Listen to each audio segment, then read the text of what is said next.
Our introduction to our first guest today, Blaine Fowler. You got to vote for president. Someone's writing you in. Wow. Man. I'm not going to run. I can't do it. Of Cougar Nation. Of Cougar Nation? Yeah. Oh, I just don't have enough time. Too busy. Just don't have enough time. If you had to choose from BYU personnel, former or present, it can be coaches, administrators, athletes, who would be your president and vice president of Cougar Nation? So I'm having Kalani Sitake as president. Or is it Solani Katake? Yeah, that's what they said on the air, right? Yes. Kalani. No, I'm going Kalani. Here's why. Like when you talk to the players about his ability to give like a motivational speech. So he's this great orator. Like he can get people fired up to do the right thing. And so I think that's an important part of being president. And when I talk to Kalani behind the scenes, everything he does is for the right reasons. So like he wants to win and they will win, but he wants to make these guys better men and all. So all of the things, he has these really, really altruistic ideas of why he wants to do things. So I know that from behind the scenes because I talk to him all the time.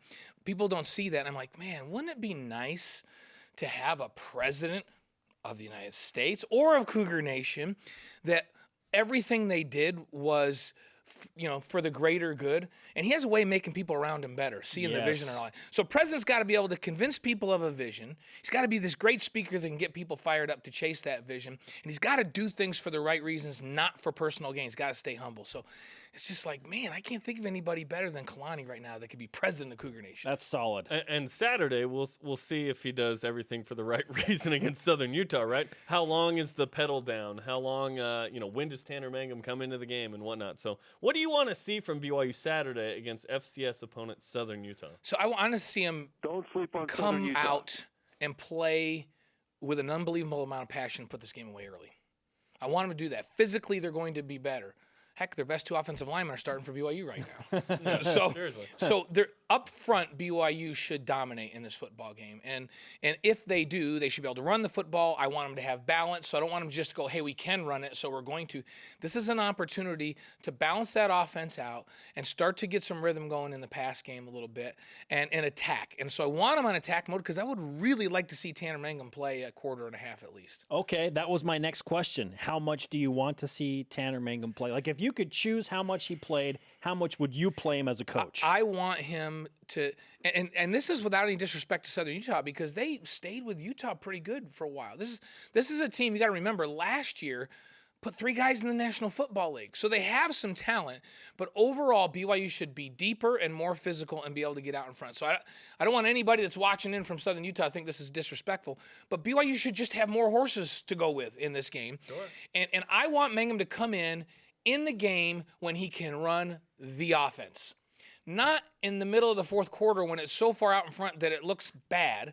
And Kalani and Ed and all these guys have affiliations to Southern Utah. They all coach down there. So they don't want to embarrass Southern Utah. And I don't think it's embarrassing to put Tanner Mangum in the third quarter and let him run the offense. And try to run a variety of plays that allow him to execute mid-range throws, downfield throws, have to make reads, have to check out of things. I want him to come in a meaningful enough time to run the offense. I want to see that in these next 4 games. That's what I said to Jeremy yesterday. I said BYU's up 21, put Tanner Mangum in so that there's still work to do. Yes. It's still undecided. Because right now you shift into a different mode. They still need to win every game. But the teams that they're playing, and again, no disrespect to Southern Utah or UMass or Utah State for that matter, but Utah State's really beat up.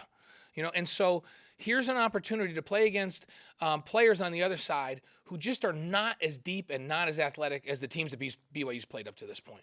And we mentioned it last week. Cincinnati, when you look at them, they're struggling, yeah. But from an athletic perspective, they have some really good athletes. They're huge up front on defense. They're great big on offense up front. They've got speed all over the field. For some reason, they're just not executing. But physically, Cincinnati's a really good football team.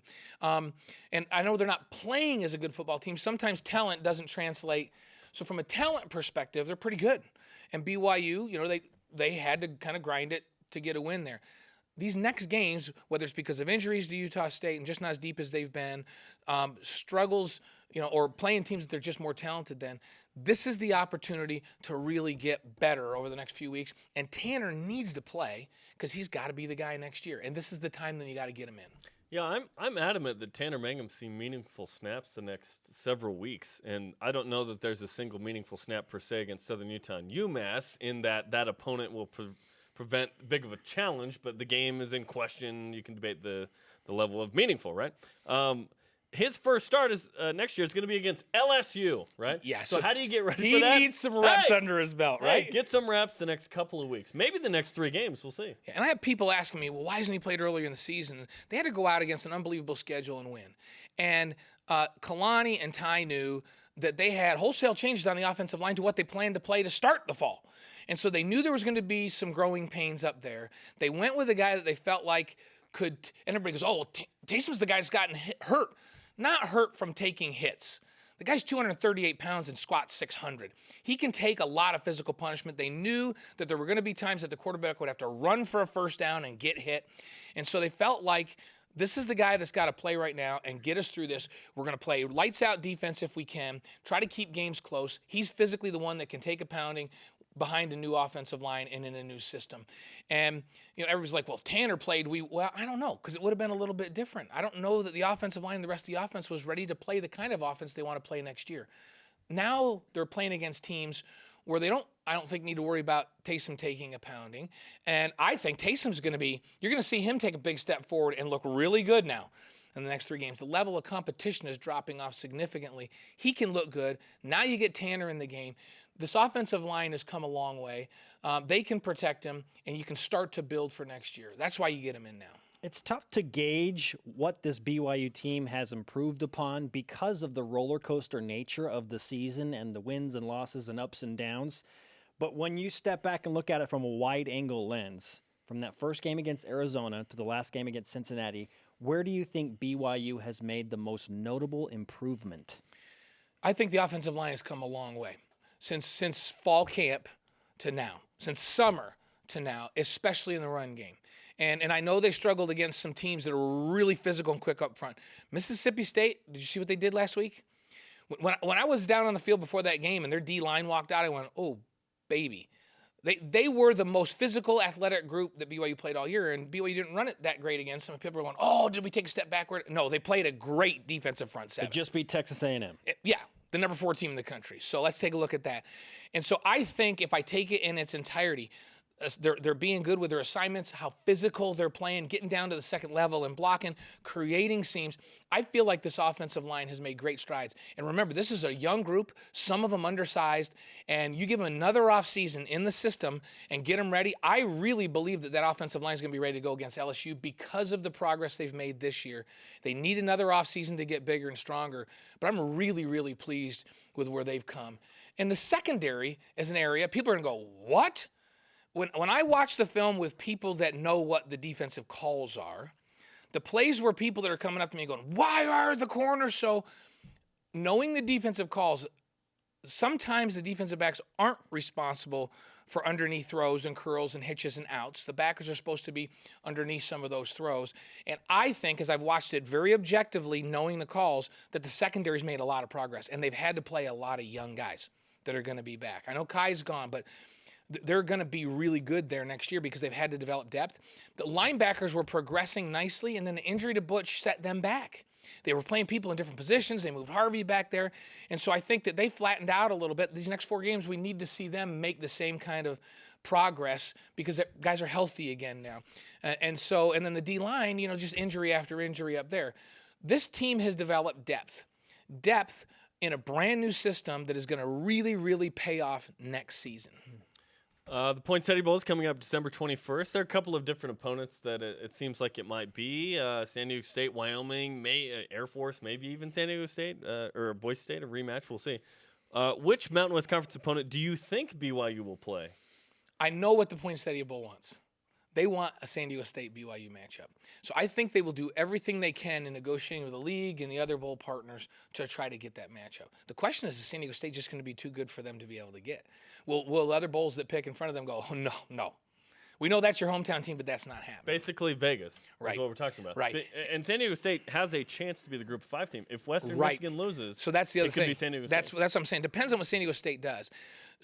But I do think that when it's all said and done, That's who the bowl wants to match up. They want San Diego State and BYU. I think it's a fantastic draw. It's a good game with national interest. It's an old rivalry. That game has a lot of intrigue to it. So that's who they would like. So I think they're going to do their very, very best. Ted Tollner and his group, and Ted's a good friend of ours, good friend to BYU. He coached here. He coached me. I know that's what he wants to get done.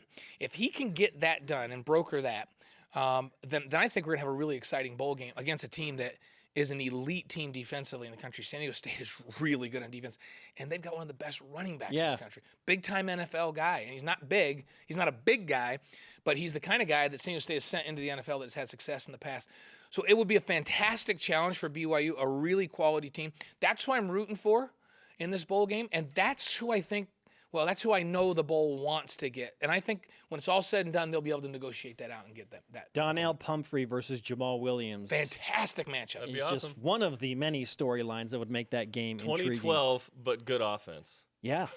How about that? Because that game was terrible on offense. We're with Uncle B, Blaine Fowler, in Studio B on BYU Sports Nation. Let's ask you a basketball question because the Cougars get back on the floor tomorrow night. Second exhibition against BYU Hawaii. What do you hope to see from BYU basketball tomorrow night against BYU Hawaii? Well, I'm watching the two things that Dave Rose, Dave McCann and I sat down with him for 45 minutes a week and a half ago just to say, what are your priorities? What are your goals? And so I'm staying in line with what Dave wants to see because I think that he knows better than anybody where they have to be good to reach the level of success that they want to have. The first is defensively. I need to see them improve in their effort to stay in front of people on the perimeter. And I need to see the guys inside. So when you're out there on the outside and you're defending somebody one-on-one, you're going to get beat sometime. I just need to see that percentage of times they get beat when they're spread out go down. Mm-hmm. And then on the back end, they've got so much physical skill and size and length and jumping ability with the guys they have back there. I need to see them be quicker in their decision-making. So last week they were getting there a half a second. They were going a half a second too late. A half a second means a foul instead of a block shot or taking a charge. And so it's a mental thing. It's them wanting to grind and understanding how important it is to play defense because I think physically this team is equipped better to play defense than last year's team. And remember, Dave had to go with a lot of zone last year to protect the shortcomings they had defensively and lateral quickness and those kinds of things. This team's capable, but they have got to make a mental mindset change that says, no, we are going to be good defensively, and those bigs have to understand a little better. They need to see more of it, and the guys out in the perimeter have to just take it upon themselves and say, you know what? I got to make a little more effort to stay in front of the guy on the ball. And they don't, I mentioned it last week, they don't have to be great defensively to have really good success this year. They have to be good defensively. And they've got to be able to play more man-to-man because teams rebound better when they play man-to-man, unless you're a zone-based team and you've been it forever and you're recruit to that, a la Syracuse. You're not Syracuse. Yeah, Syracuse can play zone and rebound like crazy.